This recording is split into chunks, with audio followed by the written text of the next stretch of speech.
There's a kind of crime nobody gets arrested for, but you commit it every single day. It's called wasting time. A slow, silent death, disguised as living. You wake up in the morning. First thing you do, scroll.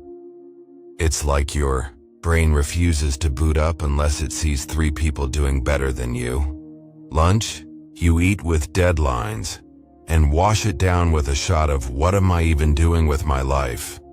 Afternoon, small talk with coworkers about how you're one bad day away from quitting. If only you won the lottery. Evening, you're watching this video, either because you want to improve your life or because you're procrastinating something else entirely. Sound familiar? Welcome to the club, the high-functioning procrastinator society. You're not lazy. You just mastered the art of keeping yourself distracted with things that feel productive, but aren't. And here's the wild part. No one's stealing your time. You're giving it away, willingly, with a smile and a $6 latte. But hey, it doesn't have to stay that way. Because in this video, you're about to discover 6 Stoic principles, simple, sharp, and painfully relevant, to help you finally take back control of the one thing you can't get back. Time. Let's be honest. Half the time, you're not busy. You're just strategically avoiding your own thoughts. That's why silence feels awkward. That's why scrolling feels safer than stillness, because if you stop for a second, you'd hear the voice you've been trying to mute. You know, the one. What am I really doing with my life? But hey, it's easier to binge productivity, podcasts, than to actually do something productive. It's easier to make a vision board than to have a vision. And in that endless loop of pretending we're getting somewhere, what we're really doing is stalling. Marcus Aurelius said it best. You have power over your mind, not outside events. Realize this, and you will find strength. But let's be honest again. Most of us would rather have control over the Wi-Fi signal and that one coworker who breathes too loud. The truth? We've built our lives around reacting, not choosing. We wake up, plug in, and run on autopilot. And before we know it, a year's gone. Then 2. Then suddenly, it's not just our phone battery that's dying fast. But don't worry. This isn't some fluffy "you got this" and speech. This is a wake-up call with a bit of sarcasm, a dash of self-roast, and zero sugarcoating. Because starting now, you're gonna learn 6 Stoic principles that aren't stuck in ancient Rome. They work in 2025, with your phone buzzing, your brain overloaded, and your soul half asleep. And no, Stoicism doesn't mean you walk around like a rock with no feelings. It means you finally stop wasting energy on what you can't control and start focusing on what actually matters. You, your mind, your time. Let's get into it. Because you've wasted enough time pretending you don't. There's this guy I know, Kevin, regular guy, works in marketing, wears those sneakers that look expensive but are probably on sale. One day, Kevin came into work looking like someone had just stolen his lunch and his childhood at the same time. I asked what was wrong. He pulled out his phone, showed me a photo of his college friend on Instagram, on a yacht. Somewhere with blue water, 12-pack abs, and a caption that said something like, "Grind now, shine later." Kevin sighed, then looked at his own desk, with 3 unread emails and 1 half-eaten protein bar. I should be further by now, he said. Funny thing is, last week Kevin got promoted, but now it felt like nothing. Why? Because someone else was sipping mojitos in Santorini, and he was sipping office coffee that tasted like regret. That's the trap, isn't it? You could be doing great, objectively great, but one scroll, and suddenly, you're behind, in a race you didn't even know you were running. Marcus Aurelius wasn't scrolling Instagram, obviously, but he saw this coming centuries ago. He said, "Waste no more time arguing about what a good man should be. Be one." Translation: stop benchmarking your life based on filtered highlights. Start showing up in your own life. For real. Because every time you compare, you pause your own progress and to clap for someone else's trailer. And guess what? That clapping doesn't pay your bills, nor does it build your peace. Now here's the punchline. Kevin wasn't even close friends with Yacht Guy. They hadn't spoken in years, but in 5 seconds, that stranger's highlight reel had Kevin questioning his entire existence. And that's how comparison works. It doesn't ask permission. It just barges in, throws shade at your progress, and leaves you doubting your worth. You start looking around like life is some kind of scoreboard. Who's earning more? Who looks better? Who posts better vacations? Better kids? Better salads? Before you know it, you're measuring your self-worth by someone else's Instagram filter. Here's the messed up part. You never even wanted their life in the first place. But now you're stuck chasing it, like a hamster running after a mirage on a treadmill. And the cost? Your peace, your energy, your direction. See, comparison doesn't just waste time. It robs you of your identity. It turns you into a knockoff version of yourself, always trying to catch up, always feeling behind, never quite enough. Marcus Aurelius would probably raise an eyebrow at that. He'd say, "Why are you wasting your mind chasing shadows?" In his world and ours, the goal isn't to be better than others. It's to be better than the you who hit snooze 5 times this morning. And here's where Stoicism kicks in. You stop letting the outside world write your story. You turn inward. You focus on your principles, not their praise. That's not selfish, that's survival. In the final part, we'll dig into how this shift actually works, not just in theory, but in your daily life. Let's go. So how do you actually stop the comparison trap when the world practically shoves it in your face 24/7? You can't exactly move to a mountain cave and grow your own food. Though let's be real, some days that sounds tempting. But here's what you can do. Start small. Start stupidly small. Like asking yourself every morning, what do I actually want today? Not what they want, not what looks cool. What you want. Let's go back to Kevin. A few weeks after the yacht meltdown, I asked how he was doing.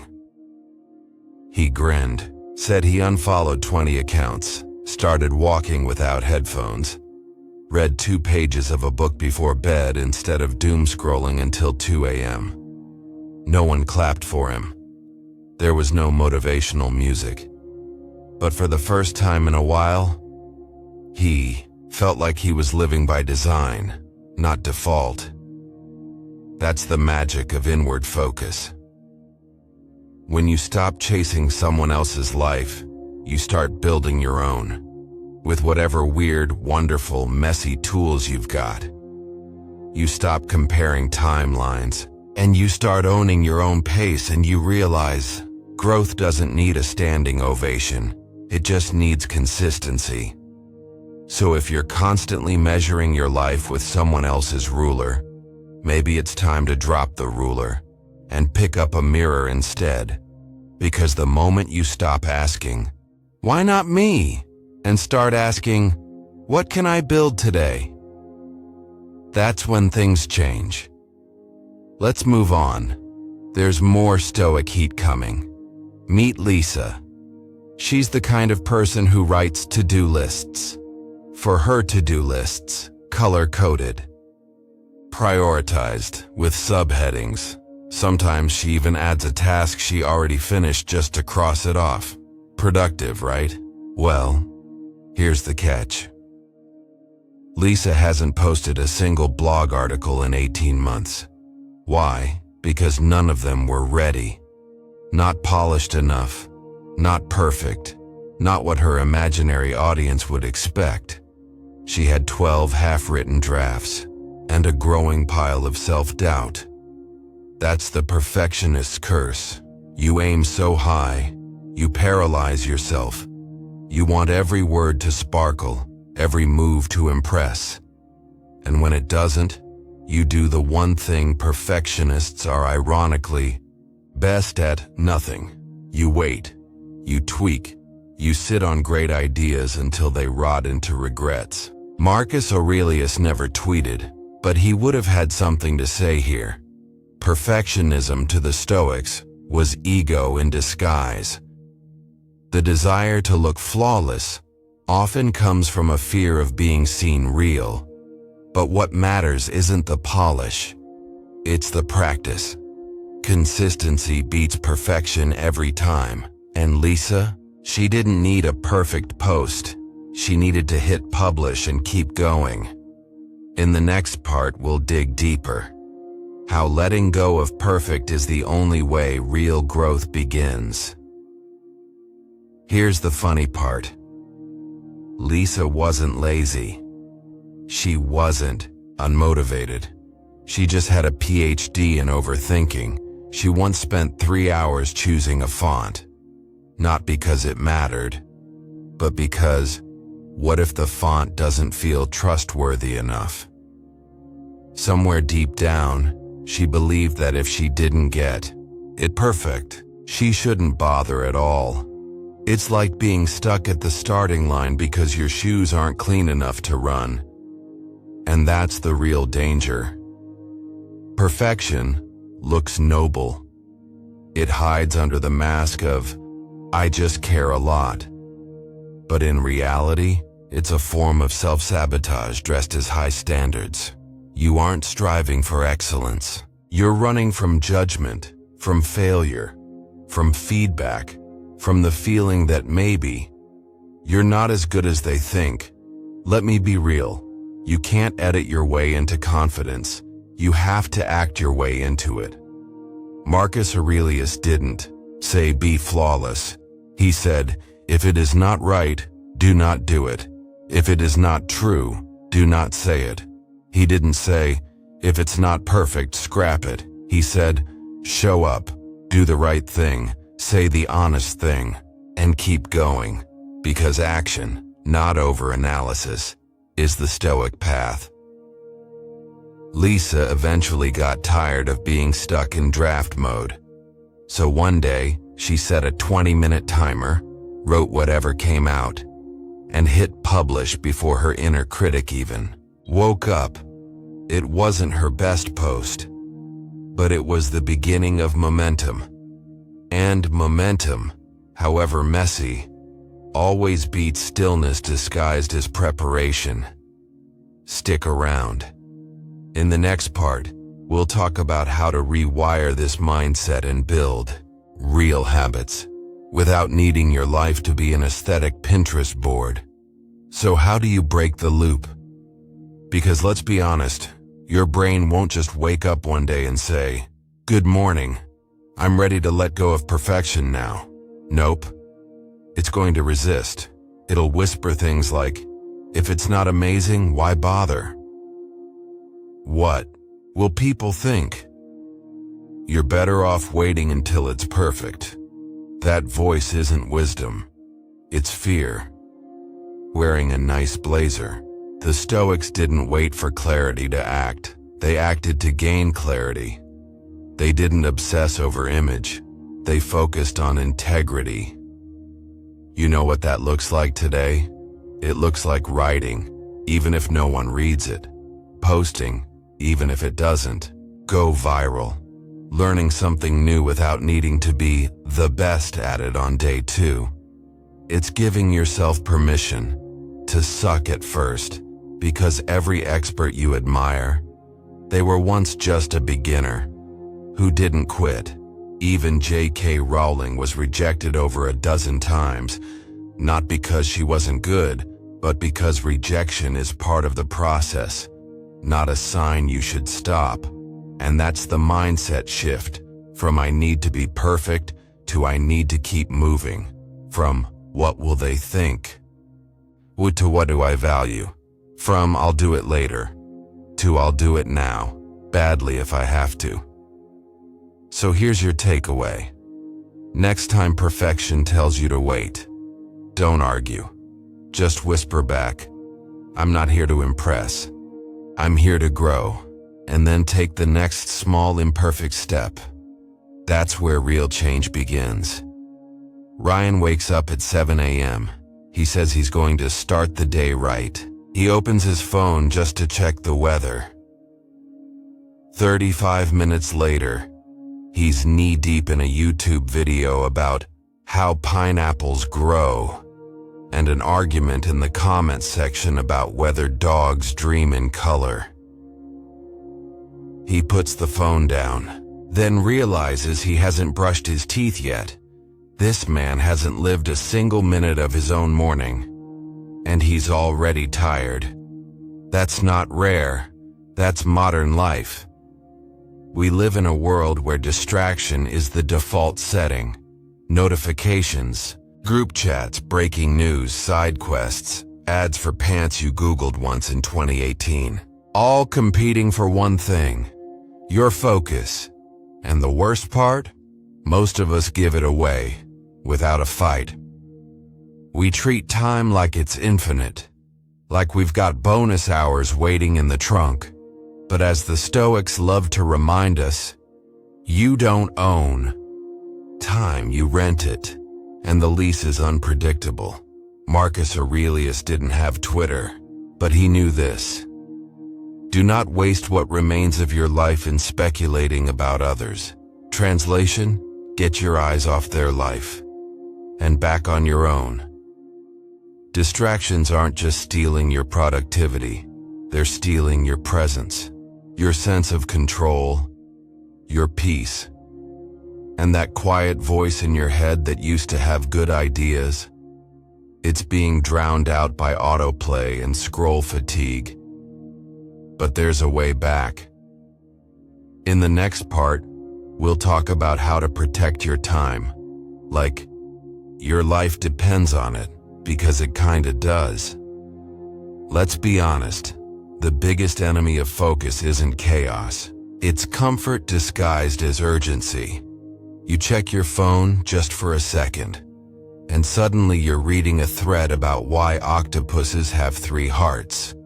You open your email to send one reply, but now you're knee-deep in a discount offer from a store you've never shopped at. You were supposed to write that report.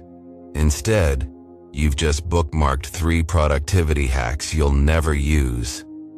And the brain loves it, because distraction feels safe. It saves you from doing the real hard, often boring thing, facing your life. But here's where Stoicism quietly enters the room. It doesn't scream delete Instagram or throw your phone off a cliff.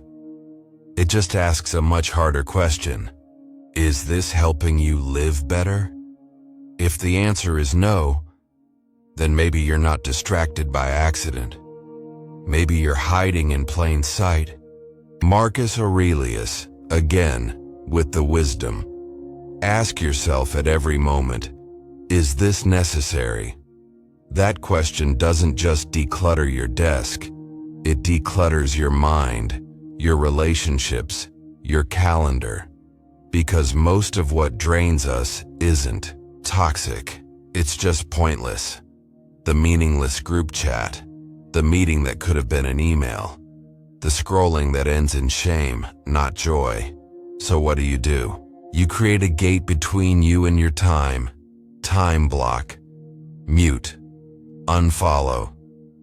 Say no, not just to people, but to your own autopilot habits. Your focus isn't just a productivity tool, it's your life force. In the final part, I'll show you how to build a system that protects your energy like it actually matters. Because guess what? It does. Let me introduce you to Maya. Maya used to think she had no time. She was always rushing, always stressed, always 5 minutes late to everything, including her own thoughts. But when she finally tracked her day, she discovered she wasn't out of time. She was just leaking it. 10 minutes here replying to a message she didn't care about.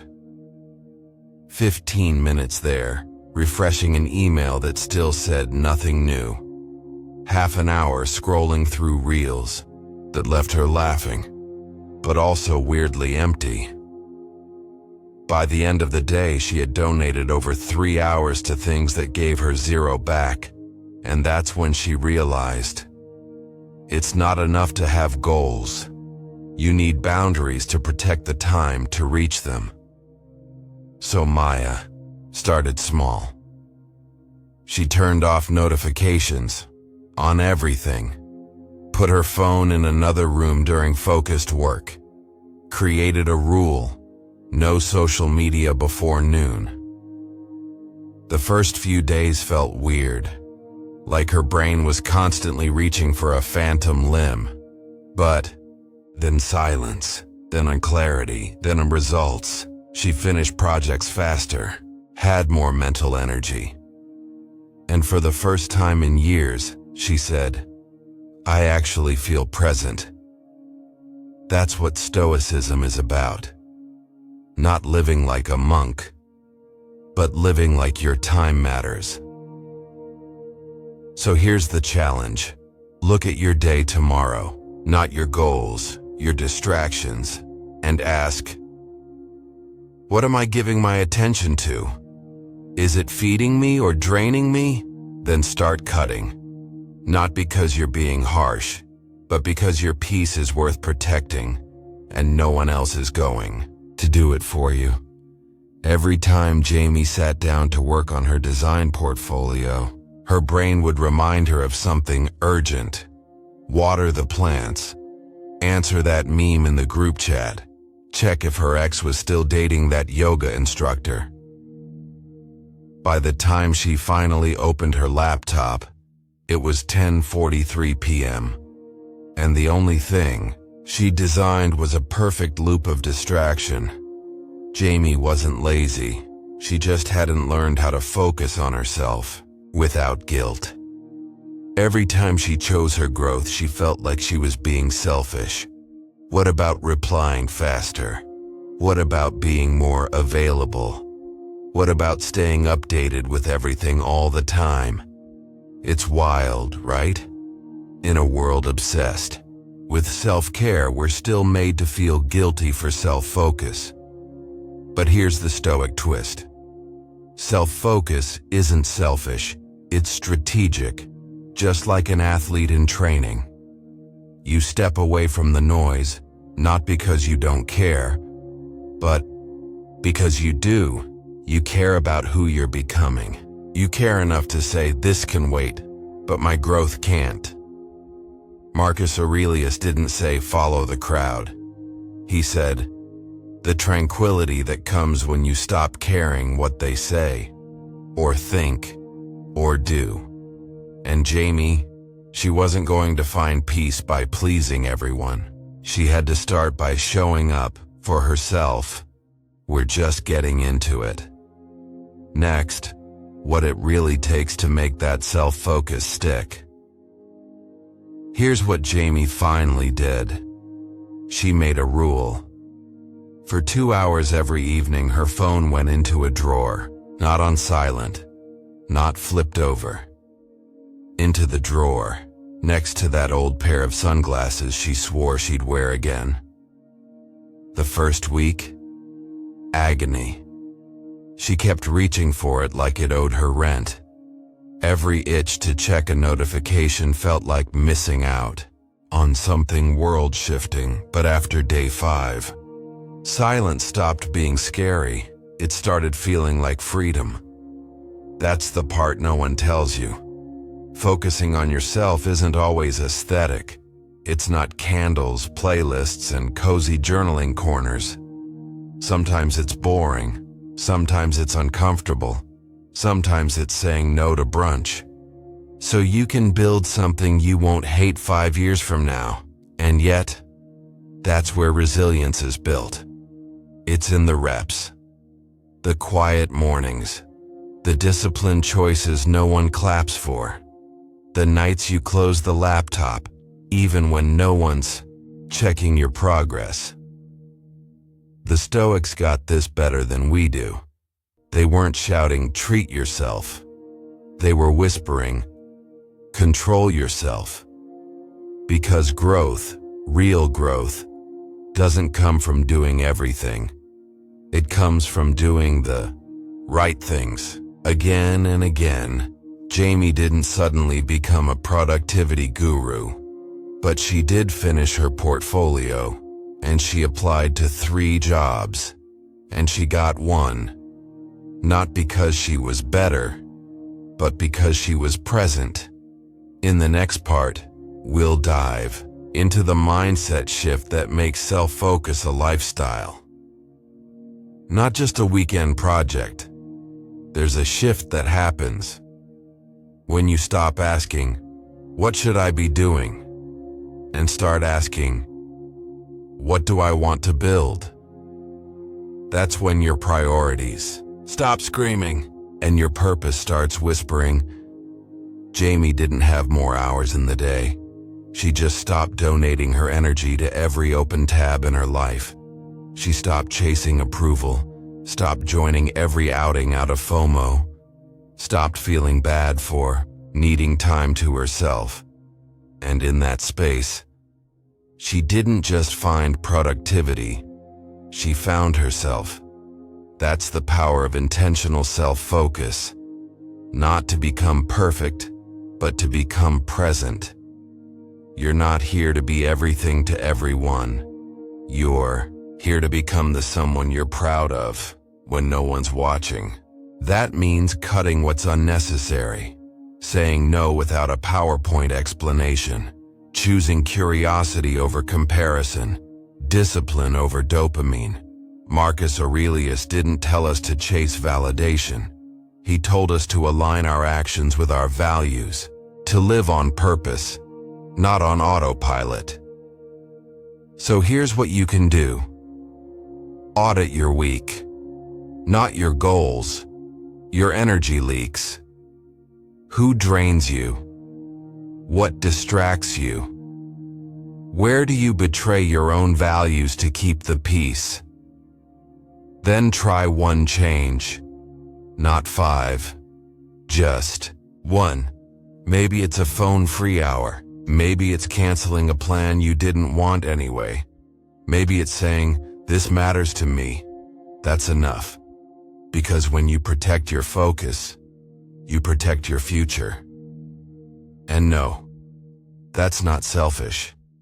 That's the most self-respecting thing you can do. Derek wanted to run a marathon. Well, to be more precise, he wanted to post a photo of himself after running a marathon. You know the look. Sweaty, triumphant, captioned with something like, "Pain is temporary. Pride is forever." He downloaded a training plan, bought the fancy running shoes, even ordered a banana-shaped water bottle. Don't ask.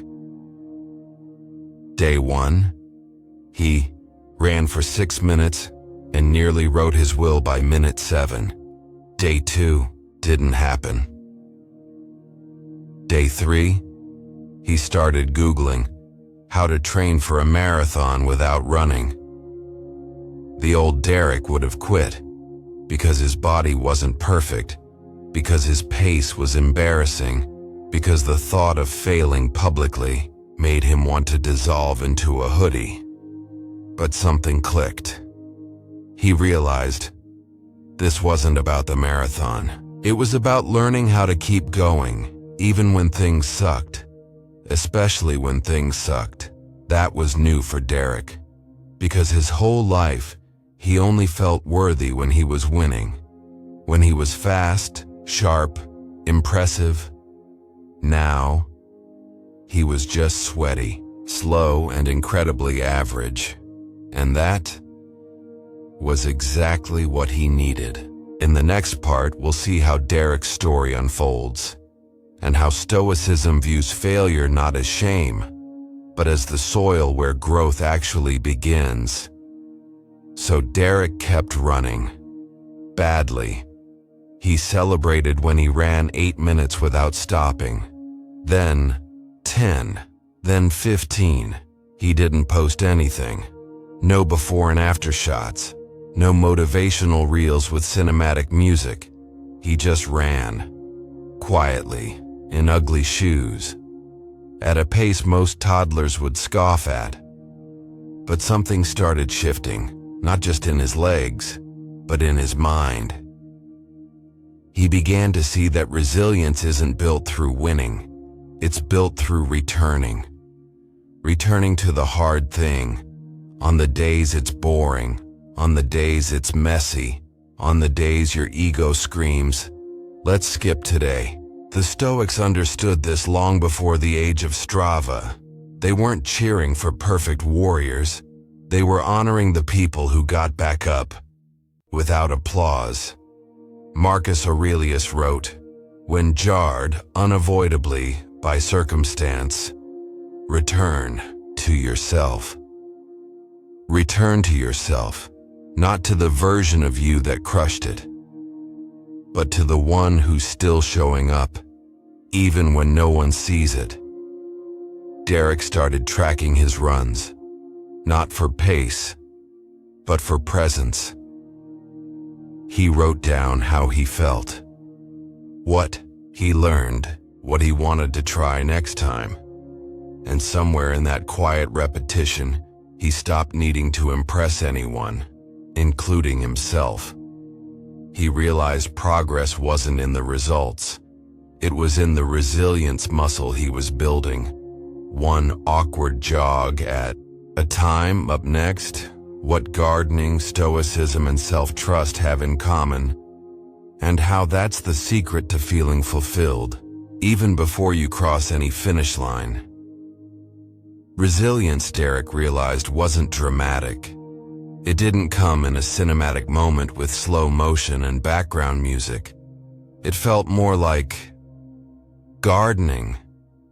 You show up, you water the soil, you clear the weeds, and for a while, absolutely nothing seems to happen. No one claps for you. You doubt yourself. You wonder if you're just out here watering dirt with ambition.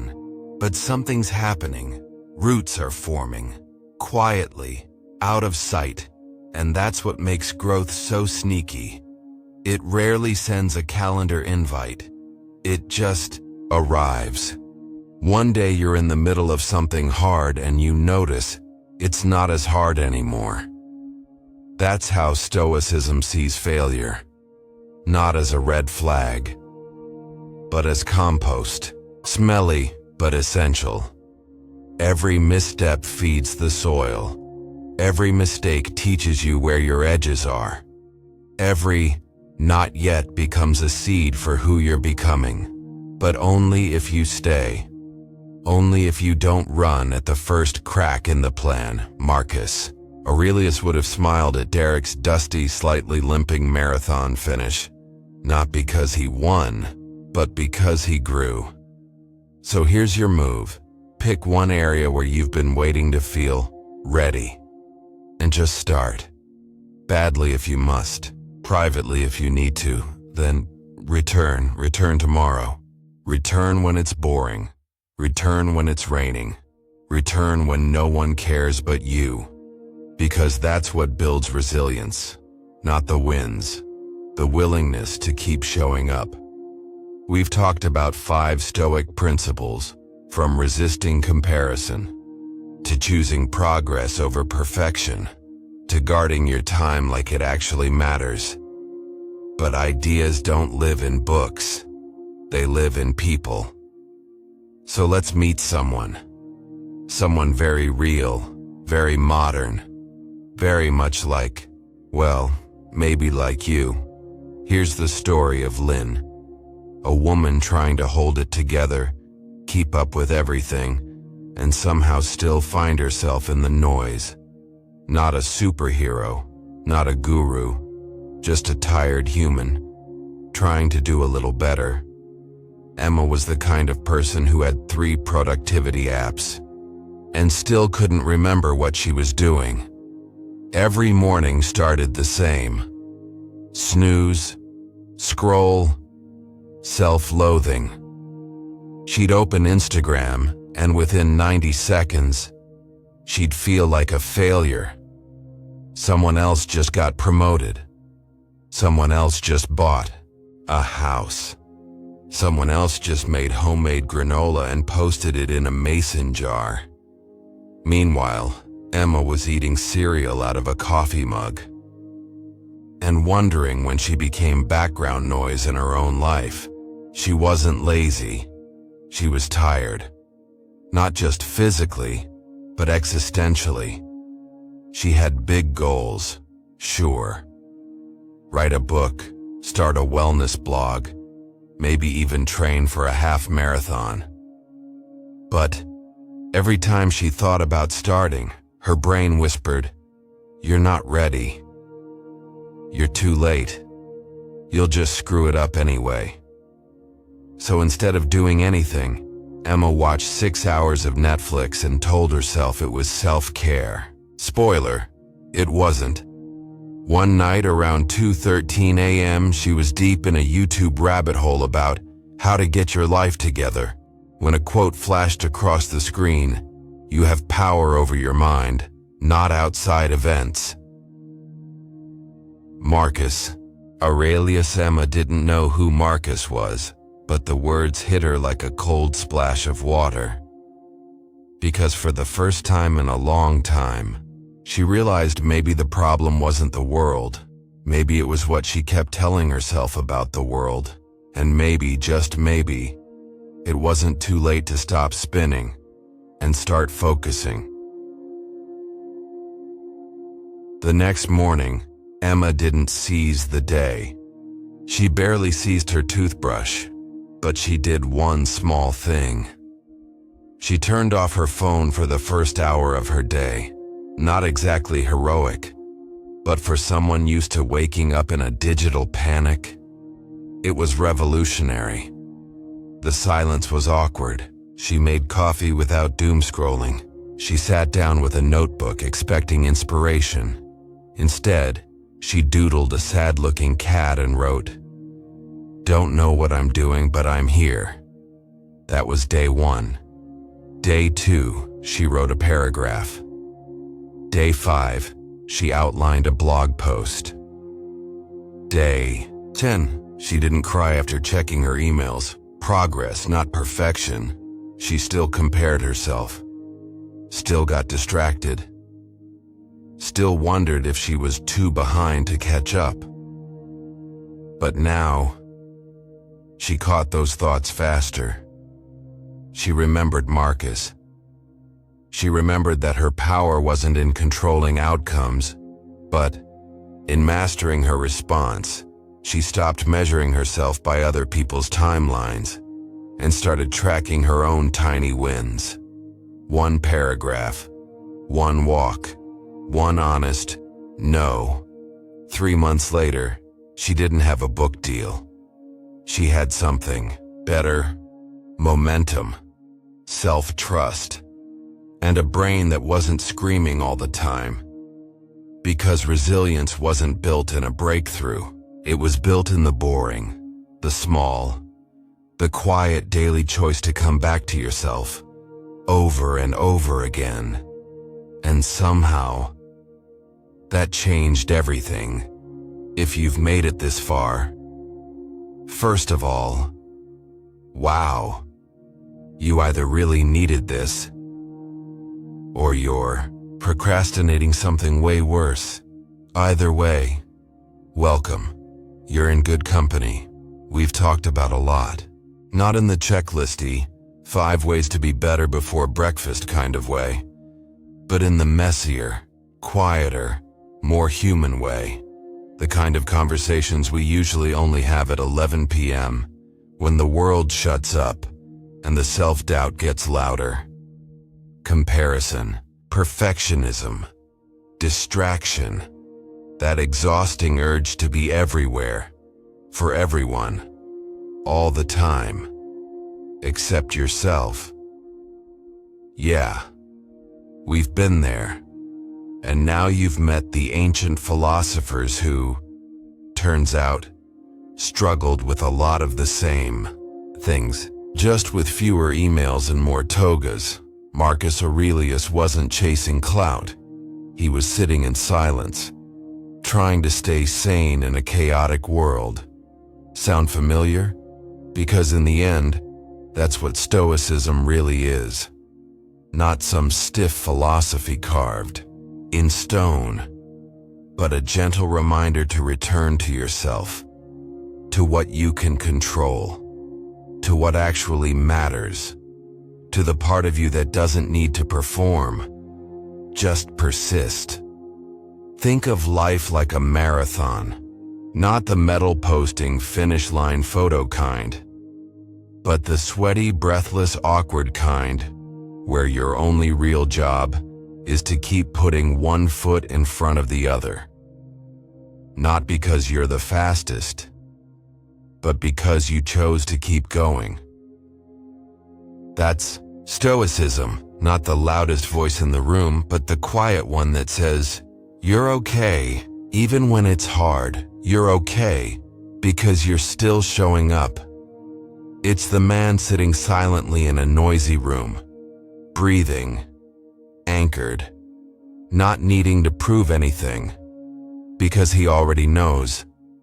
His life isn't defined by how others see him, but by how he responds, again and again, to what he can't control.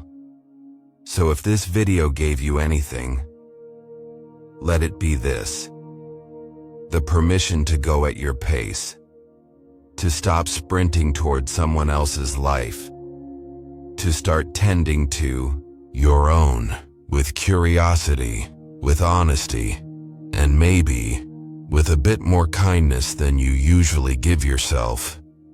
And hey, if this hit home, drop a comment and tell me, what's one way you've been wasting time? And what small change are you ready to make? I'll be reading, and maybe replying between bites of cereal. Don't worry, you don't have to share your entire existential crisis. Just one small thing, one shift, one okay fine, that's me moment.